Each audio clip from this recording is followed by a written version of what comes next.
Porter Goodman, former BYU student who went off to fight ISIS. Thank you so much for being part of Three Questions. Thank you.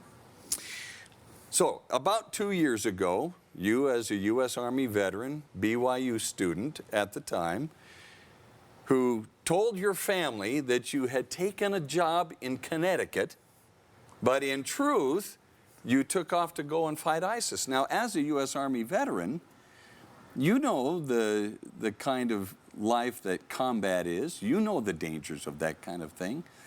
You lied to your family and took off to go do it anyway. Why did you do that? For one, I was furious about the atrocities that I saw ISIS committing in Syria and in Iraq. And secondly, I was equally impressed with the democracy that the Syrian Kurds were building. And the more that I learned about it, the more I wanted to support them and be a part of their the democracy that they were building. And so when it dawned on me that I could go to Syria, that I was at a point in my life where I had a little bit of time and I could do it, I knew that I couldn't tell anyone about it in my family, because if I told anyone, they would tell everyone, word would spread, and they would stop me from going. And so there's no point in telling anyone, because if I talk about it, it won't happen. So over the course of a few months, as that plan developed, I came up with cover stories and things like that, and eventually made my way over there without anyone's knowledge. The idea of telling your family you had a job in Connecticut, right, as opposed to actually going and fighting ISIS with the Kurds in Syria, those are so far on the opposite ends of a spectrum. I mean, how on earth did you pull this off? So the reason that I told my family I was getting a job in Connecticut was because I didn't want to just disappear without anyone having a chance to say goodbye. So if I told them I was getting a job on the other side of the country, then we could have a goodbye, going away party, and they could at least say goodbye. And it kind of hurt to, it didn't feel good to lie to them, but that was, in my mind, to avoid something worse. So what was that worse that you were trying to avoid? The worst would be if I had just disappeared. If they were wondering where I was, and I called them one day and I was like, "Hey, I'm in Syria," and no one had a chance to say goodbye to me. That seemed like a more cruel option to me. How old were you at the time all of this happened?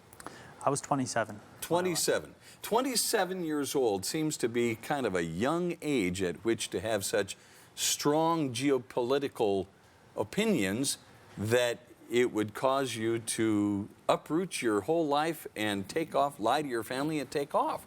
How do you account for those feelings about the Kurds and ISIS? My knowledge of the Kurds started when I was in the army in Iraq. I learned a lot about the Kurds when I was there. Everyone in the military who served in Iraq knows that the Kurds are our friends in the region, and so I've always kept up with what's going on with them. To answer the rest of your question, I've always been a news junkie, so I'm always watching what's going on around the world, and I think being concerned about what's going on in the world just comes from knowing what's going on in the world. Now, just getting into Syria was quite an adventure.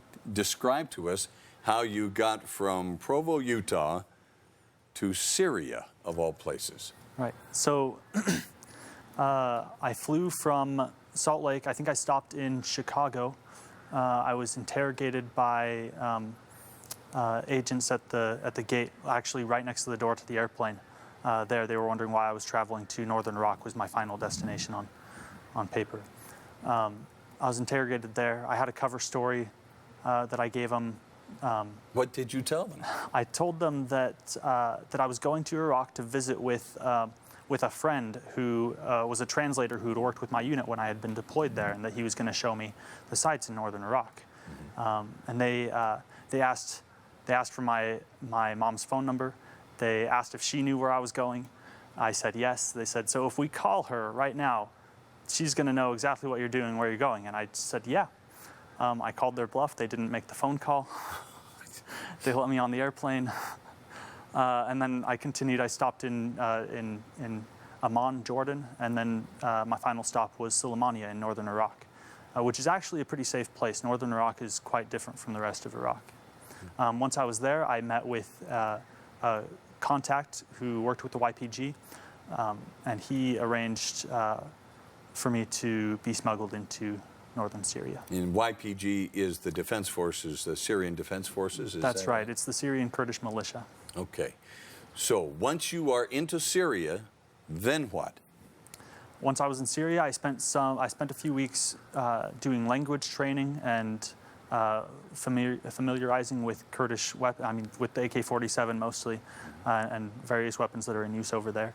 And then I kind of bounced around northern Syria, actually doing a lot of random things, helping out in various ways, doing some English translation, teaching English, working with, doing some technical work, working with a radio station that was later bombed and destroyed in a Turkish airstrike.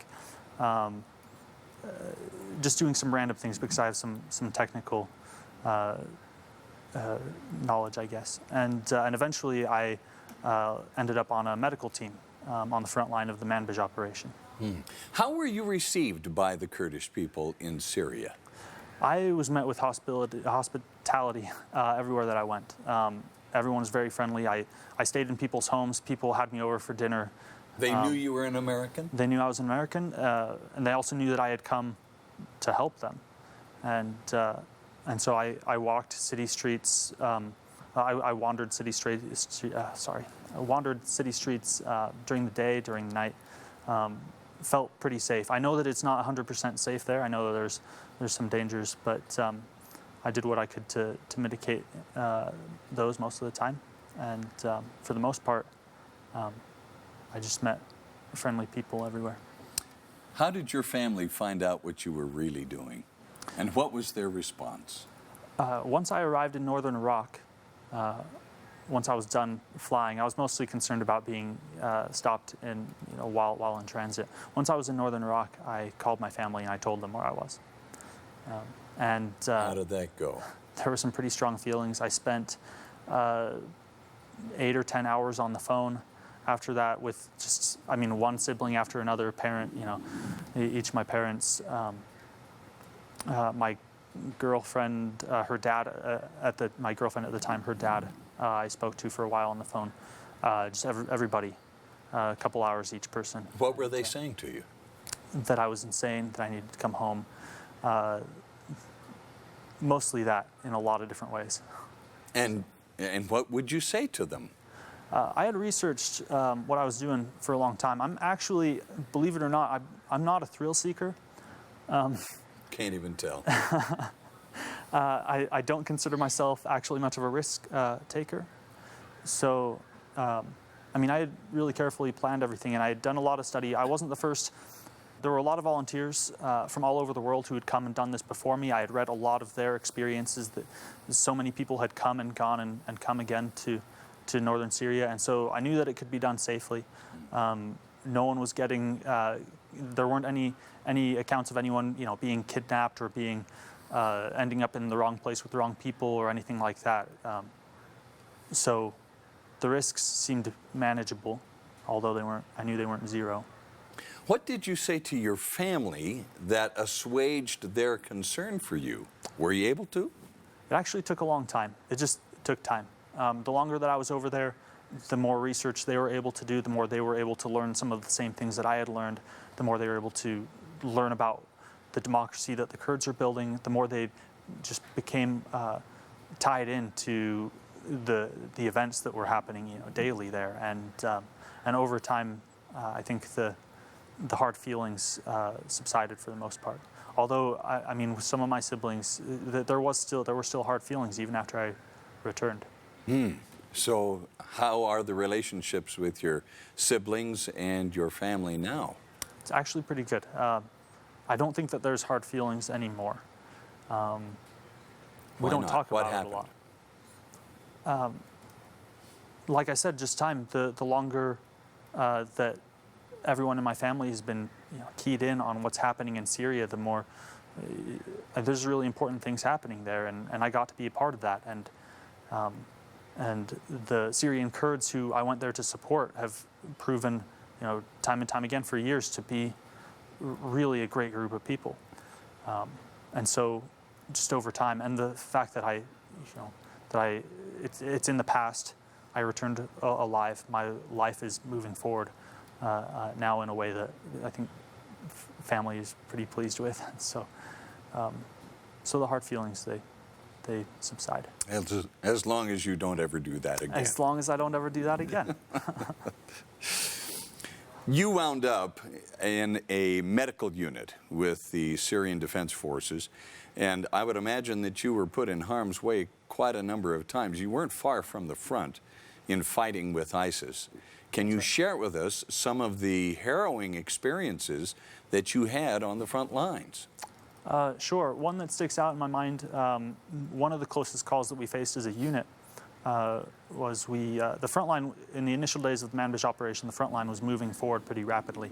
And so we were constantly bouncing from place to place. And we tried to keep pretty close to the command post because that's where we could coordinate and make sure that casualties could arrive to us. So one day we showed up to where the command post had been moved to, and there were too many fighters there. They don't want to have too many people clustered in the same house in the same place. And so they asked us to go and stay in a house that was about half a kilometer away in the middle of an olive grove. And so when we drove over to that house, a civilian family came out to meet us, and we didn't want to kick them out. We couldn't really stay with them. So we were wondering what to do, and they invited us to stay at a house in a neighboring orchard about a half a kilometer from them.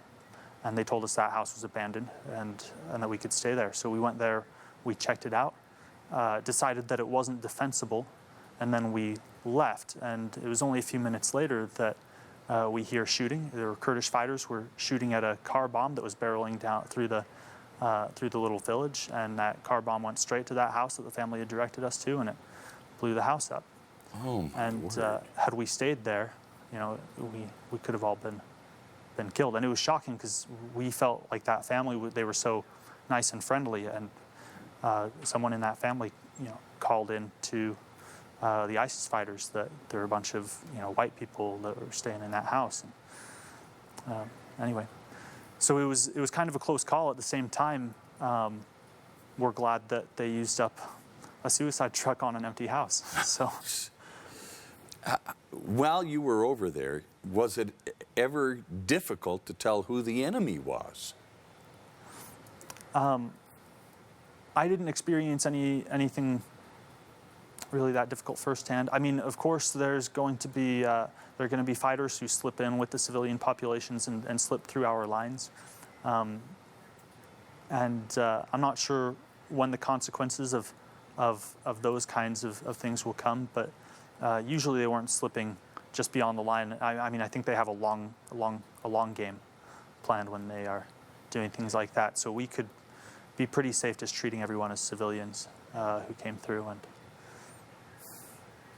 now, in your medical unit, you were treating civilians, you were treating Syrian combat casualties, and you were treating ISIS members that were wounded. that's right. Here in the United States, or with the U.S. forces, it's not uncommon for U.S. forces to treat enemy combatants who've been injured on the battlefield.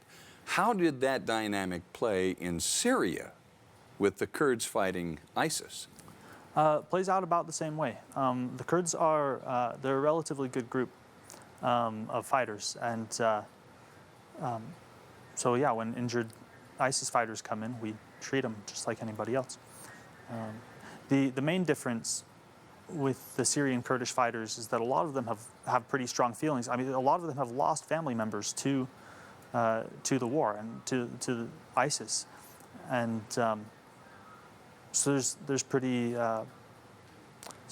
desire for revenge and things like that are kind of common, and so there are plenty of times when the Syrian fighters will not go through all the due process that should be gone through. So that happens, but that's not by any means a policy or a rule that happens. Generally, I mean, the YPG's policy is, we capture these fighters, we treat them, we rehabilitate them, and eventually release them, hopefully rehabilitated. Now, you were injured in battle, and that resulted in you being sent back to the United States. Tell us what happened. I entered a house inside the city of Manbij. I entered a house behind another American. His name is Levi Shirley. He's from Colorado. And the last thing I remember is actually walking through the door behind him. He went into a back room, and this house, his unit had cleared it the day before, but things are missed. And no one actually knows what happened in there exactly, because Levi Shirley was killed after triggering an explosion, and my memory cuts out for several hours. And so I think there's possibly a trigger hidden under a floor tile, something to that effect, triggered some explosives in a wall, and killed him instantly and knocked me out. I got peppered with shrapnel in my backside, and I woke up naked on an operating table on a U.S. military base.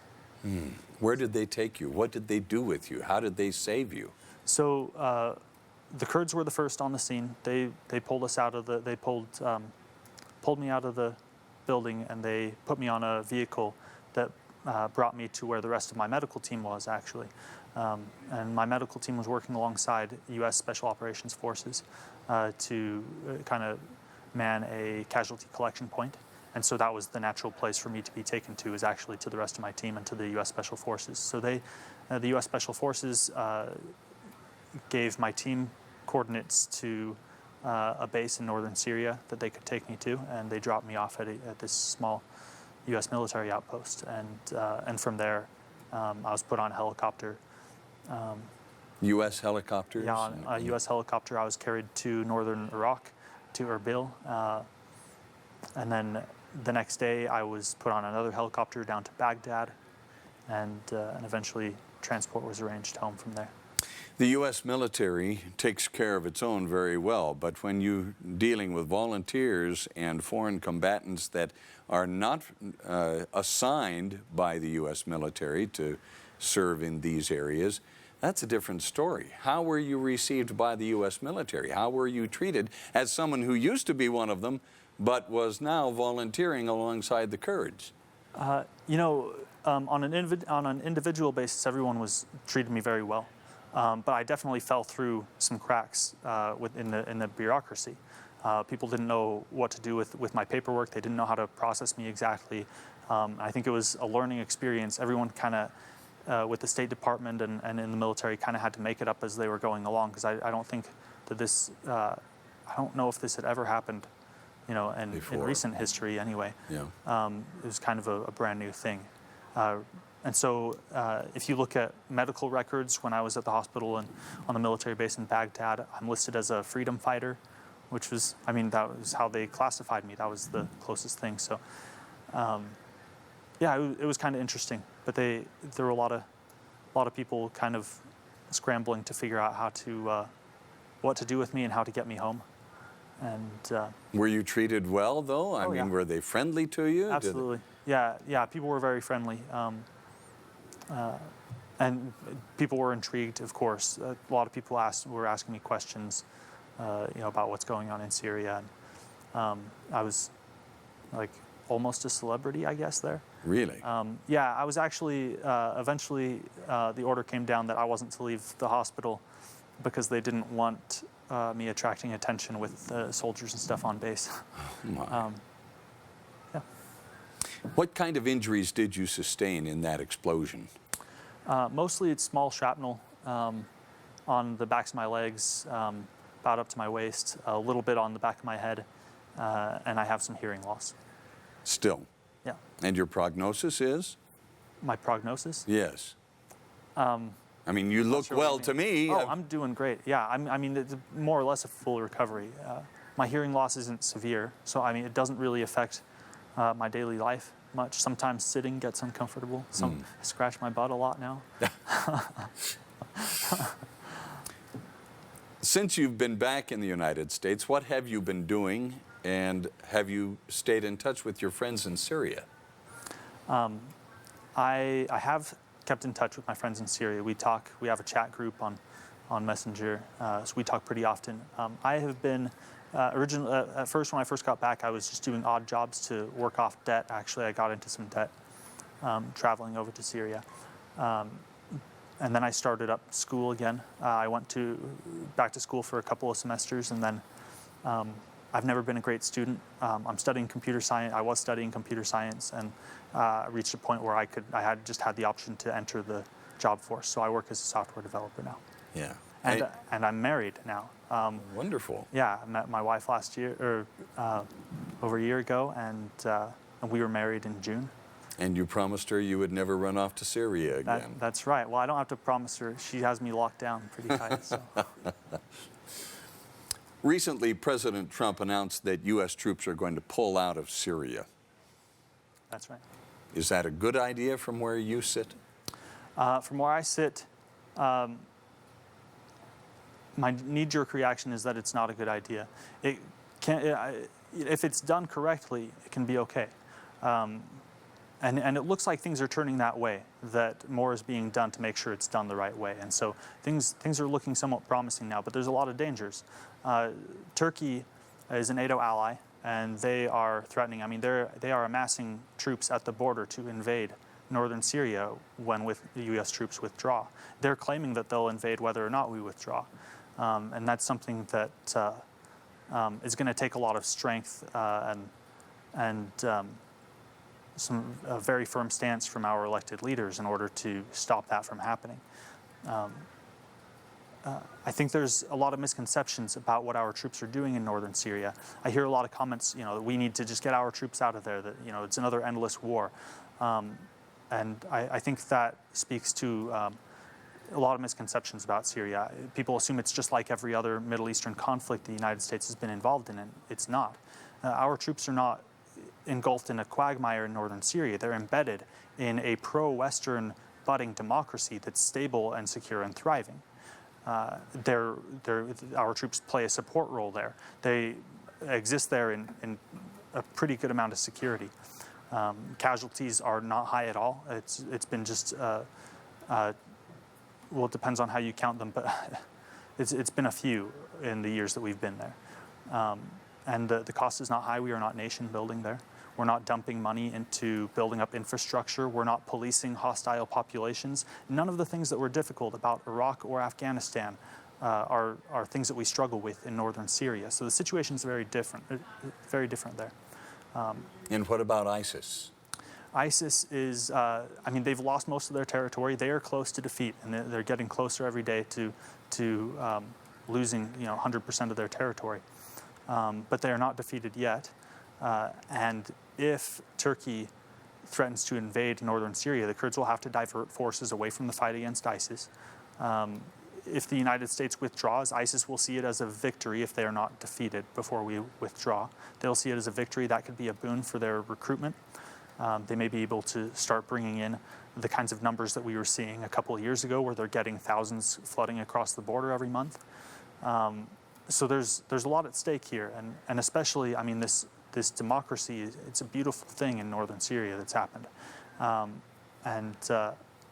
It will be tragic if Western nations, if our government, if we don't do anything to stop Turkey from invading, they will snuff out that democracy. It's what they intend to do. Back to ISIS for just a second. We'll move back to Turkey in a minute. But as far as ISIS goes, I've heard it said that ISIS is far more than just a fighting force and far more than territory held by that fighting force, that ISIS is in fact an ideology that cannot be defeated. Do you agree with that? To a degree, that's probably true. But we can deal them pretty heavy blows. They are an ideology, and they may survive to some degree after they have no territory left. But their recruitment, their propaganda, it's not going to be the same when they hold no territory. When they have been when they've been wiped off the map, they won't hold the same appeal to people that they're trying to recruit. Yeah. So I'm not sure. I'm not sure what the future holds for ISIS. I'm not sure if they will be something that just never really gets rooted out, or if people might lose interest once they've been defeated off the map. So between the ISIS forces that are nearing defeat and the Turkish forces that intend to invade northern Syria, with the U.S. pulling out of that situation, do you see this as a collapse of that democracy, that budding democracy in northern Syria? It's really hard to say. Trump announced, I think this morning or in the past 24 hours, he announced that basically that the United States will place sanctions on Turkey that will crush them economically, devastate them economically, I think is how he said it, if they attack the Kurds. So threats like that are an important step in preventing Turkey from invading, but it's hard to say whether or not that'll be enough. There's a lot of anti-Western sentiment in Turkey. That's by design also. The Turkish government tightly controls its media. They jail a lot of dissenting journalists, and so they have created an environment inside of Turkey where essentially they could leave NATO at any time and their people would be supportive of it. And that's actually why Turkey has so much leverage over the United States and over Europe and other Western nations, because Western nations are terrified that Turkey will leave NATO and align with Russia. And so right now we're seeing a situation where Turkey is playing, leverage on both sides, and they're able to get away with a lot of concerning things. What is it in northern Syria that Turkey wants, that they feel they must take it by force? That is a complicated question, and I think there's a lot of answers to that. For one, the Turkish government, especially the Turkish president, Recep Tayyip Erdogan, seems to have a lot of ambitions to restore the Ottoman Empire. And he's done a lot toward increasing his powers to the point that a lot of people consider him a dictator now. Dictators play it pretty smart nowadays. They know that if they take a little bit of territory at a time, that nations aren't really going to do anything about it. We saw that with Russia taking that sliver of Georgia, back in 2008, and again taking Crimea just recently. And Turkey, they took over half of Cyprus, and they've already invaded the northwest corner of Syria, and they've taken that. If they do a little bit at a time, no one, the anger, the outrage, that bleeds off faster than it mounts. And so this may just be another opportunity for them to take another piece of territory. This is also an opportunity for them to crush. There's a large Kurdish population in Turkey. There's a lot of unrest in that Kurdish population. A lot of Kurds have been fighting against the Turkish government for decades. And so if Kurds are successful in Syria in setting up an autonomous region, I think they fear that will inevitably lend strength to the Kurds inside of Turkey. And so they do see it as a threat, but it's kind of a threat of their own making. This is a fight that they could have resolved, that should have been resolved years ago. But they're using this threat for political means. Basically, as long as there's this Kurdish threat in the southeast of their country, then Erdogan can continue to petition his people for greater powers and so on. As you look back on your experience of fighting alongside the Kurds against ISIS, and you think of the highlights of that experience, what come to mind? My highlights of fighting alongside the Kurds against ISIS was actually working with the YPJ. Now, the YPJ, that's the Women's Protection Units. About a third of the fighters in northern Syria are girls. A lot of them are teenage girls. I mean, they're young women. And they're always smiling, and that's what made them just great to work with. They're always smiling, and if you ask them why, it's because they'll tell you that it's because they grew up believing that they would be servants to their parents until they were given away in marriage, and then they would be servants to their husbands the rest of their life, the life of servitude. And because of this new democratic system that the Kurds have built in northern Syria, they're pushing hard for women's rights. And now every level of civilian and military leadership in northern Syria is co-led by a man and a woman. It's opened up all the doors in the world for these girls, and they know that they can do anything and be anything with their lives. And it's going to be difficult to take that from them because they're armed. And that's also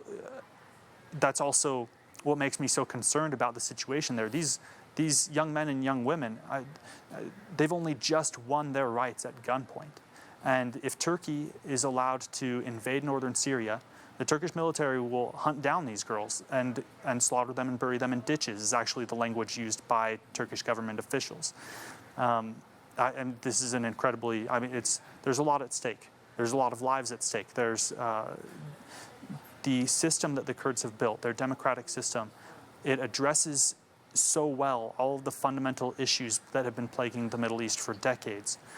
The Kurdish revolution in northern Syria, it really has the potential to transform the Middle East if it can survive. Do you have any regrets about what you've done? Sometimes I do wish that I had done it in a way that was easier for my family to digest. So I have regrets it's 2020. Looking back, there are things that I could have done differently. But I do not regret going and working alongside the Syrian Kurds. I love those people. I hope that their democracy succeeds. I hope they get the support that they need from the West. I hope our elected officials are strong enough to stand up for the Kurds in Syria, even under the heavy diplomatic pressure from a NATO ally. What does the future hold for you as an American who fought alongside the Kurds against ISIS, who continues to be deeply concerned about what's going on in that region of the world? How are you going to answer all of that emotional investment that you have put into this? I think a lot of that's going to be answered in what happens in the coming months. I would love to see all of this resolve. I would love to see a peace deal between Turkey and the Kurds fighting, against the government there. That might open the door for peace between Turkey and the Syrian Kurds. I would love to see all of this resolve in a way that this Kurdish democracy can survive. If it does, then I can relax. It'll be a burden off my shoulders, and I can just move forward with life. But if it doesn't happen? Then it's gonna keep me awake at night for maybe a long time. And your family better keep an eye on you. That's right. All right. Porter Goodman, former BYU student who went off to fight ISIS with the Syrian Kurds. Thank you so much for being part of 3 Questions. Thank you for having me.